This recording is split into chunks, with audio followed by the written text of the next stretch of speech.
আকাশবাণী আগরতলা। নমস্কার শ্রোতা বন্ধু, আপনাদের সবাইকে স্বাগত জানাচ্ছি আমাদের সংবাদ সেবা বিভাগের আজকের সাপ্তাহিক আলোচনামূলক অনুষ্ঠানে। শ্রোতা বন্ধু, আমরা প্রতিটা ভারতবাসী 2047 সালের মধ্যে এক উন্নত দেশ গড়ে তোলার স্বপ্ন দেখছি। যে স্বপ্ন দেখার ডাক দিয়েছেন আমাদের দেশের প্রধানমন্ত্রী নরেন্দ্র মোদী। তিনি স্বপ্ন দেখেছেন 2047 সালের মধ্যে উন্নত দেশ হিসেবে আমাদের ভারতবর্ষ গড়ে উঠবে। তার জন্য তিনি প্রতিটা ভারতবাসীকে ডাক দিয়েছেন এগিয়ে আসার জন্য। বিকশিত ভারত গড়ে তোলার লক্ষ্যে প্রতিটা মানুষ এগিয়ে এসেছেন, এগিয়ে আসছেন, আর তা বাস্তবায়নের পথে ক্রমশ এগিয়ে চলছে আমাদের দেশ। এই উন্নয়নের যাত্রাপথে সমাজের কোনো অংশের জন পিছিয়ে না থাকেন তা নিশ্চিত করতে সরকার বিশেষভাবে নজর দিচ্ছে। বিশেষ করে দরিদ্র মহিলা, গ্রামীণ এলাকার মহিলারা প্রতিনিয়তই যারা চ্যালেঞ্জের সম্মুখীন হন তা মোকাবেলা এবং মহিলাদের ক্ষমতায়নের লক্ষ্যে সরকার একগুচ্ছ পদক্ষেপ নিয়েছে। তৃতীয়বারের মতো নরেন্দ্র মোদী সরকার প্রতিষ্ঠা হওয়ার পর 100 দিন পার করে নিয়েছেন। এই 100 দিনে নানান উদ্যোগ যেমন নিয়েছেন কেন্দ্রের নরেন্দ্র মোদী সরকার, একইভাবে নানান প্রকল্পের সূচনা করেছেন।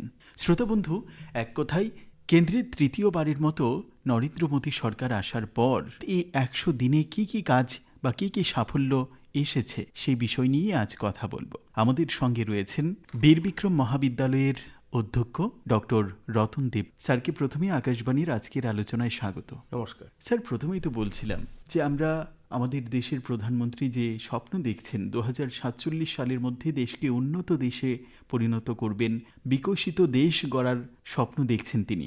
সেই স্বপ্নে আমরাও সামিল। আমরাও সেই স্বপ্ন দেখছি আমাদের দেশ জগৎ সভায় শ্রেষ্ঠ আসন লবে। তো স্যার, কেন্দ্রে নরেন্দ্র মোদী সরকার আসার পর তৃতীয়বারের মতো 100 দিন পার করে নিয়েছে। এই 100 দিনে নানান সাফল্য রয়েছে। প্রথমেই যদি স্যার সাফল্যের 100 দিনের সাফল্যটা আপনি ব্যাখ্যা দিয়ে শুরু করেন অনুষ্ঠান। নমস্কার শ্রোতা বন্ধুরা, আমাদের মাননীয় নরেন্দ্র মোদীর নেতৃত্বে 9 জুন যে সরকার গঠিত হয়েছে, সেই সরকারের মূল লক্ষ্যই হলো যে বিকশিত ভারত তৈরি করা। এবং এই বিকশিত ভারতের লক্ষ্যে এই 100 দিনে প্রায় 15 লক্ষ কোটি টাকা অলরেডি ব্যয় করা হয়েছে বিভিন্ন প্রকল্পে। এবং এখানে এই বিকশিত ভারতকে গড়ার লক্ষ্যে সরকার যে সমস্ত ব্যবস্থা নিয়েছে, এই ব্যবস্থাগুলো হলো যে একদিকে উন্নয়নকে ত্বরান্বিত করতে হবে, আরেকদিকে আমাদের সমাজের যে শ্রমজীবী মেহনতি যে গরিব সম্প্রদায় আছে তাদেরকেও তাদের মধ্যে উন্নয়নের জোয়ার আনতে হবে। এবং এই সমস্ত লক্ষ্যে নরেন্দ্র মোদী সরকার এগিয়ে চলছেন। আগামী দিনে ভারতকে যাতে আত্মনির্ভর ভারত তৈরির লক্ষ্যে আমাদের বিকশিত ভারতের মূল স্লোগান, এবং সেই লক্ষ্যে কিন্তু উনি এগিয়ে গেছেন। এবং সেই লক্ষ্যে আমরা দেখতে পাচ্ছি যে শিক্ষা, স্বাস্থ্য, মহিলার ক্ষমতায়ন এবং সবচেয়ে বড় কথা হচ্ছে অর্থনীতির গতিকে ত্বরান্বিত করতে গেলে আমার যে ইনফ্রাস্ট্রাকচারাল ডেভেলপমেন্ট, ক্যাপিটাল এক্সপেন্ডিচারকে বৃদ্ধি করতে হবে, সেই সমস্তগুলো উনি করছেন এবং বাজেটেও তার প্রতিফলন ঘটেছে। এবং অলরেডি মাত্র 100 দিন, 5 বছর এর মধ্যে 100 দিনের মধ্যে উনি যে উন্নয়ন দেখিয়েছেন, আমরা আশা করছি আগামী 5 বছরের আগেই ভারত বিকশিত ভারত হিসাবে বিশ্বজগৎ সভায় শ্রেষ্ঠ আসন লোক। 100 দিনের সাফল্যের মধ্যে সবচেয়ে বেশি যেটা গুরুত্বপূর্ণ, সবচেয়ে যেটা উল্লেখযোগ্য, মহিলা এবং যুবদের জন্য কিছু করা। তো মহিলাদের উন্নয়নের জন্য নানান উদ্যোগ তো তিনি নিয়েছেন, যেমন বিভিন্ন স্বসহায়ক গোষ্ঠী তিনি গড়ার ডাক দিয়েছেন যেন মহিলারা আত্মনির্ভর হয়ে ওঠে। মহিলাদের বিভিন্ন প্রকল্পের যে সূচনা করেছেন বা মহিলাদের যে আত্মনির্ভর করে তোলার যে স্বপ্ন দেখছেন, স্যার এই বিষয়টাই কি বলবেন? কবি নজরুলের একটা কথা বলতে হয় যে এই পৃথিবীতে যা কিছু আছে তার অর্ধেক রুচি আছে নর, অর্ধেক তার নয়। এবং সেখানে নারীদের ক্ষমতায়ন, আমাদের এই মোদী সরকারের দ্বিতীয় সরকারের সময় সেখানে মহিলাদের ক্ষমতায়নের উপর জোর দেওয়া হয়েছে, এবং বর্তমান তৃতীয় যে সরকার চলছে সেখানেও জোর দেওয়া হয়েছে। সেখানে প্রথম আমরা এই 100 দিনের আগে আমরা যদি বাজেট দেখি, বাজেটে মহিলাদের ক্ষমতায়নের জন্য অনেক প্রকল্প সেখানে রাখা হয়েছে। 2, এখানে লাখপতি দিদি প্রকল্প চালু করা হয়েছে, এবং 11 লক্ষ অলরেডি লাখপতি দিদির সার্টিফিকেট পেয়ে গেছে যে তারা লাখপতি দিদি হয়েছে। আমাদের রাজ্যেও এমন বহু মহিলা আমাদের রাজ্য হয়েছে, আমাদের রাজ্য লাখপতি দিদি হচ্ছে। এবং আমাদের রাজ্য অলরেডি সেলফ হেল্প গ্রুপের মাধ্যমে, দ্যাট মিনস স্বসহায়ক গ্রুপের মাধ্যমে আমাদের মহিলারা আত্মনির্ভর হচ্ছে, আর্থিক ক্ষমতা ওদের বৃদ্ধি পাচ্ছে। পাশাপাশি সবচেয়ে উল্লেখযোগ্য যে জিনিসটা হলো যে মহিলাদের নামে গৃহ দেওয়া। এই যে গৃহ মঞ্জুর হবে সেটা বাড়ির মহিলাদের নামে। তাহলে এই যে মহিলাদের আত্মনির্ভরের আরেকটা রাস্তা তৈরি হলো যে আমরা পুরুষদের মতো ক্ষমতা অর্জন করতে পারছি, আমার নামে একটা বাড়ি আছে, ঠিক আছে, এবং সেখানে দেখা যাবে যে সামাজিক যে অস্থিরতাগুলো হচ্ছে সেগুলো কিন্তু অনেকটা কমে যাবে। কারণ মহিলাদের নামে যখন নিজস্ব নামে উনি যখন ওনার হবে, নিজের বাড়ি যখন থাকবে, তখন মহিলাদের মনে যেমন একটা আত্মনির্ভরতা জাগাবে, সেখানে সোসাইটিও, সমাজও তাদেরকে নির্যাতন করার ক্ষেত্রে অনেকটা বেশি চিন্তা ভাবনা করবে। এবং আমার আশা একদিকে মহিলাদের অর্থনৈতিক উন্নতি হবে, অন্যদিকে সামাজিক ব্যবস্থাটারও সংস্কার হবে, অর্থাৎ সামাজিক সংস্কার হবে এবং অর্থনৈতিক উন্নয়নও হবে। এবং এটাই হবে আমাদের এই যে মহিলাদের যে লাখপতি দিদি তৈরি করা এবং পিএম হাউজিং স্কিমে যে মহিলাদের জন্য যে বাড়ি বরাদ্দ করা, সেটার মূল উদ্দেশ্য, এবং সেটা অলরেডি হতে চলছে। 2024-25 সালের যে কেন্দ্রীয় বাজেট, সেই বাজেটেও কিন্তু মহিলাদের মুদ্রা লোন দেওয়ার ক্ষেত্রে আপনার 10 লক্ষ টাকা থেকে 20 লক্ষ টাকা সেটা করা হয়েছে। মহিলাদের জন্য ট্যাক্সের ক্ষেত্রে একটা ছাড় দেওয়ার ব্যবস্থা করা হয়েছে। মহিলাদের জন্য আরো বেশ কিছু প্রকল্প নেওয়া হয়েছে যেটা মহিলাদের স্বার্থে অনেক বেশি আপনার কাজ করছে। এবং এই যে মহিলাদের উন্নয়ন বাড়িতে যখন মা বা মেয়েদের যখন উন্নয়ন হবে, তখন ওই সংসার অটোমেটিক উন্নয়ন হবে, এবং এই সংসার থেকেই সমাজ থেকেই রাষ্ট্র। ফলে রাষ্ট্রের উন্নয়নকে ত্বরান্বিত করার ক্ষেত্রে মহিলাদের অবদান অস্বীকার করা যায় না, বরঞ্চ মহিলাদের অবদানের উপরই সংসার এবং সমাজ ব্যবস্থা টিকে রয়েছে। তাই আমরা দেখতে পাচ্ছি যে মহিলাদের কর্মক্ষেত্রে সুযোগ প্রসারিত করা, মহিলাদের কর্মক্ষেত্রে সিকিউরিটি আরো বৃদ্ধি করা, সেই সমস্ত লক্ষ্যে কিন্তু অলরেডি আমাদের কেন্দ্রীয় সরকার বিভিন্ন উদ্যোগ নিয়ে চলছেন, এবং সেখানে মহিলারা যেমন উপকৃত হচ্ছে, সমাজ ব্যবস্থা উপকৃত হচ্ছে। এবং এখানে দেখা যাচ্ছে যে মহিলা পরিচালিত স্বনির্ভর গোষ্ঠীর মাধ্যমে আমরা দেখতে পাচ্ছি যে বিশেষ করে গ্রামীণ যে দরিদ্র মহিলারা, তারা প্রাতিষ্ঠানিকভাবে সাহায্য পাচ্ছেন, অর্থাৎ অর্গানাইজড যে একটা সেক্টর। আমি আর একা নই, আমার পেছনে আর একটা গ্রুপ আছে। এই যে সেলফ হেল্প গ্রুপ তৈরি করার মধ্য দিয়ে মহিলাদের শুধু আর্থিকভাবে স্বাবলম্বী নয়, তাদেরকে সোসাইটিতে একটা বিশেষ স্থান দেওয়া হচ্ছে। তারা রাজনীতির স্তরেও এখন দেখা যাচ্ছে মহিলাদের পার্টিসিপেশন অনেক বেশি। মহিলাদের আমরা যদি বিভিন্ন পরীক্ষার ফল আমরা যদি দেখি, সিবিএসই বলুন, আইসিএসই বলুন, কলেজ স্তর বলুন, সেখানে এই যে মহিলাদের মধ্যে শিক্ষার বিকাশে কিন্তু এই মোদীজির নেতৃত্বে যে আমাদের যে সরকার, সেটা আসার পর থেকে মহিলাদের ক্ষমতায়ন বৃদ্ধি পাচ্ছে। আমরা এক কথাই বলতে পারি যে অর্থনৈতিক উন্নয়ন, সামাজিক ক্ষমতায়ন, আবাসস্থলে নিরাপত্তা এবং জীবনযাত্রার মান উন্নয়নের মাধ্যমে ভারতীয় মহিলারা উন্নয়নের পথে এগিয়ে চলছে, যেটা বিকশিত ভারত গড়ার ক্ষেত্রে সবচেয়ে গুরুত্বপূর্ণ। সবচেয়ে আরেকটা বিষয় গুরুত্বপূর্ণ বিকশিত ভারত গড়ার ক্ষেত্রে, যুবদের এগিয়ে আসা কিংবা যুবদের শক্তভাবে সমাজে প্রতিষ্ঠিত করা। যুবদের উন্নয়নের জন্য বা যুবদের জন্য নানান প্রকল্প রয়েছে। তৃতীয়বারের মতো যে সরকার, সেই সরকারের সেই ব্যাখ্যাটা যদি আপনি দেন যে যুবদের জন্য কি কি প্রকল্প রয়েছে। যুব সম্প্রদায় হলো আগামী দিনের ভবিষ্যৎ, তারাই আমাদের দেশকে আগামী দিন টেনে নিয়ে যাবে। এবং সেই লক্ষ্যেও মোদী সরকার অলরেডি 100 দিনের মধ্যে ওনারা কি করেছেন যে 2 লক্ষ কোটি টাকা PM package for promoting youth employment and skill develop. এই যে employment opportunity, job creation, this is the main factor for the economic development. It accelerate the economic development. এবং এই অর্থনৈতিক উন্নয়নকে ত্বরান্বিত করার লক্ষ্যে আমাদের যুব সমাজকে কর্মমুখী করা, এবং সেই লক্ষ্যে অলরেডি 2 লক্ষ কোটি টাকা বরাদ্দ করা হয়েছে।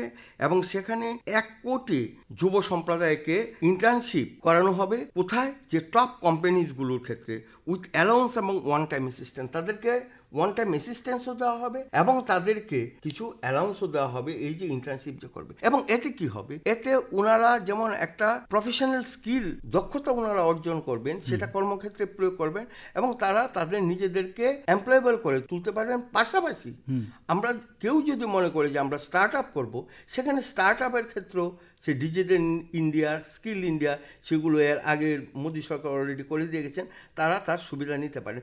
এবং সেখানে ঋণ পাওয়ার ক্ষেত্রেও সেখানে কিন্তু অনেক বেশি সুযোগ করে দিয়ে দেওয়া হয়েছে। মুদ্রা লোনের ক্ষেত্রে ওনারা সুযোগ নিতে পারেন। এবং 20 লক্ষ যুব সম্প্রদায়কে দক্ষতা উন্নয়নের জন্য অলরেডি 1000 ITI মাধ্যমে ওদেরকে করা হবে। আসলে এই যে লক্ষ্যটা, এই লক্ষ্যটা হলো যে যুব সম্প্রদায়ের প্রতি যে তৃতীয়বারের যে মোদী সরকারের যে একটা চিন্তা ভাবনা, সেই চিন্তা ভাবনার কিন্তু একটা বহিঃপ্রকাশ। এবং সেখানে এই প্রকল্পটা বাস্তবায়িত হওয়ার পর নিশ্চয়ই সেখানে আমাদের যুব সম্প্রদায় এবং আমাদের দেশ অনেক বেশি উন্নত হবে। এবং এর আগেও বিভিন্ন ধরুন ইনফ্রাস্ট্রাকচারাল ডেভেলপমেন্টের ক্ষেত্রে মোদী সরকার যে সমস্ত গঠনমূলক প্রক্রিয়াগুলো নিয়েছেন, সেখানে আনঅর্গানাইজ সেক্টরের যে সমস্ত শ্রমজীবী আমাদের ইয়তরা আছে, তারাও সেখানে কিন্তু প্রচুর কাজের সুযোগ পাবে। স্যার, আমরা যেটা জানি যে আমাদের দেশের অন্নদাতা কৃষকরা, সেই অন্নদাতাদের জন্য কিন্তু ভাবছে বর্তমান কেন্দ্রীয় সরকার। এই কেন্দ্রীয় সরকার যে অন্নদাতাদের জন্য অর্থাৎ কৃষক ভাইদের জন্য যে প্রকল্পের সূচনা করেছেন, যে স্কিমগুলো হাতে নিয়েছেন। দেখুন, আমাদের দেশ মূলত কৃষি নির্ভর, কৃষি থেকে আমাদের জিডিপির বেশ একটা অংশ, আমাদের মোটামুটি ভালো একটা অংশ আসে, এবং কৃষিকে আরো বেশি বিকাশ করা ফর বিকশিত ভারত। বিকশিত ভারতের জন্য কৃষিকে আরো মর্যাদা দিতে হবে, কৃষিকে আরো উন্নত করতে হবে। এবং সেই লক্ষ্যে যেটা কৃষকরা বিভিন্ন সময় বলেন যে আমরা মিনিমাম সাপোর্ট প্রাইসের আমাদের অভাব থাকে, এবং সেই মিনিমাম সাপোর্ট প্রাইস অলরেডি বৃদ্ধি করা হয়। এবং শুধু তাই নয়, এখানে মিনিমাম এক্সপোর্ট প্রাইস পেঁয়াজ এবং বাসমতি রাইসের ক্ষেত্রেও সেখানে ব্যবস্থা নেওয়া হয়, এবং ইম্পোর্ট ডিউটি বাড়িয়ে দেওয়া হয়েছে, যাতে আমাদের কৃষকরা আমাদের দেশেই সেই সমস্ত পণ্য সামগ্রী বিক্রি করতে। এবং আর একটা নিউ ফান্ড এসছে এগ্রিশো, সেই এগ্রিশোর হবে একটা বৈপ্লবিক সিদ্ধান্ত, যেখানে নাকি এগ্রিকালচারাল সেক্টরকে সাপোর্ট করা হবে ফর স্টার্ট আপ এবং রুরাল এন্টারপ্রেনারশিপের জন্য। কীরকম? যেমন ধরুন, আমাদের অনেক এগ্রি প্রোডাক্ট থাকে যেগুলো ভোগ করার পরেও হয়তো থেকে যায়, সেগুলো থেকে যদি আমরা এগ্রি বেসড ইন্ডাস্ট্রি করতে পারি, এবং সেই এগ্রি বেসড ইন্ডাস্ট্রি করার জন্য আমরা যদি নতুন জেনারেশনকে উদ্যোগপতি হওয়ার জন্য যদি চিন্তা ভাবনা করতে দিতে পারি, তাদেরকে সেই ধরনের চিন্তা ভাবনা যদি তাদের মনে আমরা উৎসাহিত করতে পারি, সেই লক্ষ্যে কিন্তু একটা এগ্রিশো একটা প্রকল্প অলরেডি সেখানে এনেছে। এবং কিষাণ ক্রেডিট কার্ডের মারফত কৃষকদেরকে যে পাওনা ছিল, অলরেডি মোদী সরকার তৃতীয়বার আসার পর সমস্ত টাকাটা রিলিজ করে দিয়েছেন। সেটা কিন্তু আমাদের দেশের কৃষকরা আরো বেশি উৎসাহিত হবে কৃষিক্ষেত্রে তাদের অবদানটা আরো বেশি বাড়ানোর জন্য, এবং কৃষকদের উৎসাহিত করার মাধ্যমে আমাদের এই যে এগ্রি বেসড যে আমাদের কান্ট্রি, হ্যাঁ, সেই কান্ট্রিটা আরো বেশি উন্নত হবে। এছাড়াও তো কৃষকদের জন্য বছরে আর্থিক সাহায্যের ব্যবস্থা করা হচ্ছে, কৃষির জন্য বীজ দেওয়া হচ্ছে, ঔষধ দেওয়া হচ্ছে। বীজ, যে কৃষি বীজের জন্য না শুধু, সেই কৃষকদের এই যে কৃষিকাজের জন্য যে ব্যয় হ্রাস করার জন্য, কমানোর জন্য অলরেডি ইউরিয়া সারের ক্ষেত্রে বাজার মূল্যর চাইতে কম দামে পৌঁছে দেওয়া হয়েছে, যেখানে বাজার মূল্য মাত্র 2,366 টাকা, সেখানে কৃষকদের কাছে তা মাত্র 266 টাকায় পৌঁছে দেওয়া হবে। এই যে এখানে প্রায় 2,100 টাকা ছাড় দেওয়া হচ্ছে কৃষকদেরকে, এবং এটা এই কৃষকদের জন্য একটা বিশাল প্রকল্প, যা বাজার থেকে কিনতে গেলে 2,366 টাকা দিতে হতো, তা দেশের সরকার মাত্র 266 টাকায় পৌঁছে দেওয়া হচ্ছে। এছাড়াও ডিএপি যে সার ওনারা ব্যবহার করেন, সেই ডিএপি সারের ক্ষেত্রে কৃষকরা পাচ্ছেন 1,350 টাকায়, যার বাজার দর 2,433 টাকা। এখানেও প্রায় 1,000 টাকার মতো কম দামে ওনাদেরকে দেওয়া হচ্ছে। এবং 100 দিনে আরেকটা যে ব্যাপার হলো, সবচেয়ে গুরুত্বপূর্ণ যে উদ্যোগ, সেটা হলো ডিজিটাল কৃষি মিশন তৈরি করা হয়েছে। এবং এই যে ডিজিটাল কৃষি মিশন আগামী অক্টোবর মাস থেকে অলরেডি সেটা কার্যকর করা হবে, এবং পিএম কিষাণ প্রকল্পের আন্ডারে দেশের 9,26,00,000 কৃষকের অ্যাকাউন্টে 21,000 কোটি টাকা পাঠানো হয়েছে। সেটা কিন্তু একটা উল্লেখযোগ্য দিক, যে মাত্র 100 দিনের মধ্যে এতগুলো প্রকল্প একটা দেশের সরকার করতে পারে, সেটা বিশ্ববন্দনীয় একটা ব্যাপার। এই সবের মূলে তো আমাদের স্বাস্থ্যটা জড়িয়ে। যেমন কৃষকদের উন্নতি করতে গেলে, মহিলাদের উন্নতি করতে গেলে, যুবদের উন্নতি করতে গেলে, এক কথায় সবার আগে যেটা প্রয়োজন স্বাস্থ্য। আমাদের স্বাস্থ্যটা ভালো রাখতে হবে। সেই স্বাস্থ্যের জন্যও তো সরকার নানান প্রকল্পের সিদ্ধান্ত নিয়েছে, নানান উদ্যোগ নিচ্ছে। তো 100 দিনের যে স্বাস্থ্য সংক্রান্ত সাফল্য, স্যার, সেটা যদি একটু বলেন।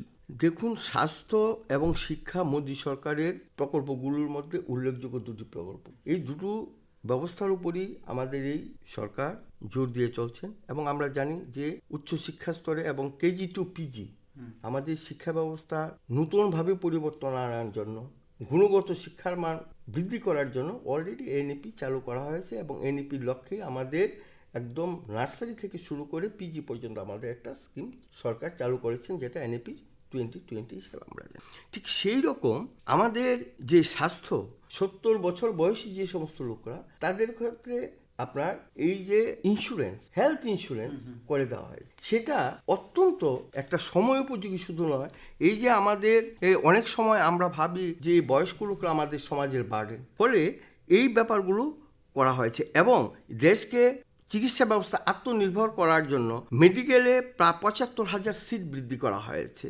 আমাদের ইউইন পোর্টাল মারফত আমাদের ১৭ বছর বয়সী বাচ্চা গর্ভবতী মহিলাদের সম্পূর্ণ টিকাদান পরিষেবা প্রকল্পগুলো ডিজিটাল উপায়ে রাখার ব্যবস্থা করা হয়েছে।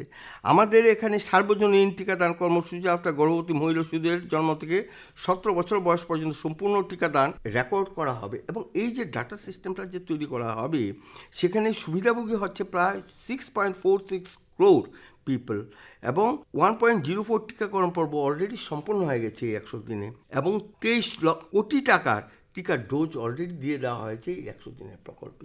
ফলে এই যে আমাদের মা এবং শিশুরা তাদের যদি যত্ন সঠিকভাবে না নেওয়া হয় তাহলে কোনো দেশ বাঁচতে পারে না।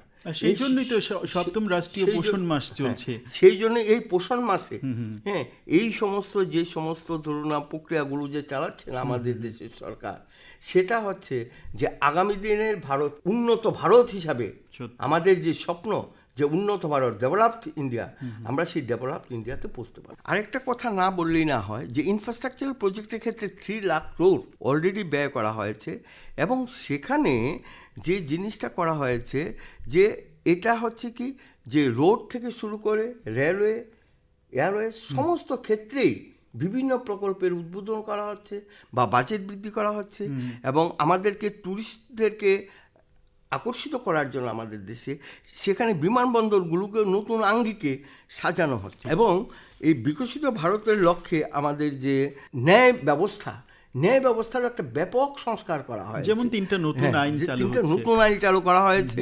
ভারতীয় ন্যায় সংহিতা বিএনএস, ভারতীয় নাগরিক সুরক্ষা সংহিতা এবং ভারতীয় সাক্ষ্য অধিনিয়ম সংহিতা, এই যে বিএসএ, এই 3টি আইন আনা হয়েছে আত্মনির্ভর ভারতের লক্ষ্যে। অর্থাৎ আমরা আর বিদেশি আইনের উপর নির্ভর করব না, আমরা আইন থেকে শুরু করে শিক্ষা, স্বাস্থ্য, সমাজ ব্যবস্থা সব দিকে ভারত আত্মনির্ভর হবে এবং আগামী দিন এই আত্মনির্ভর ভারত বিশ্ববাসীকে দেখাবে যে আমরা উন্নত ভারতের পতাকা নিয়ে বিশ্বে আমরা রাজ করছি। সত্যি তাই স্যার, আমাদের সময় একেবারে শেষ। সবশেষে আপনাকে আবারও অনেক ধন্যবাদ। ব্যস্ততার সময়ের মধ্যেও আপনি এই সময়টুকু আমাদের জন্য বের করে নিয়েছেন।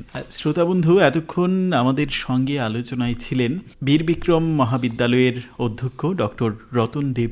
শ্রোতা বন্ধু, আপনাদেরকে অনেক ধন্যবাদ। আজ আমরা আলোচনা করছিলাম কেন্দ্রে নরেন্দ্র মোদী সরকার তৃতীয়বার আসার পর যে ১০০ দিন পার করে নিয়েছেন, সে ১০০ দিনে নতুন এই কেন্দ্রীয় সরকার তৃতীয়বারের মতো প্রতিষ্ঠিত হওয়ার পর ১০০ দিনে কি কাজ করেছে সেই বিষয়টা আমাদের সঙ্গে তুলে ধরলেন আজকের যিনি অতিথি ছিলেন। শ্রোতা বন্ধু, আপনাদেরকে অনেক ধন্যবাদ। আজকের মতো আলোচনা এখানেই শেষ করছি। নমস্কার।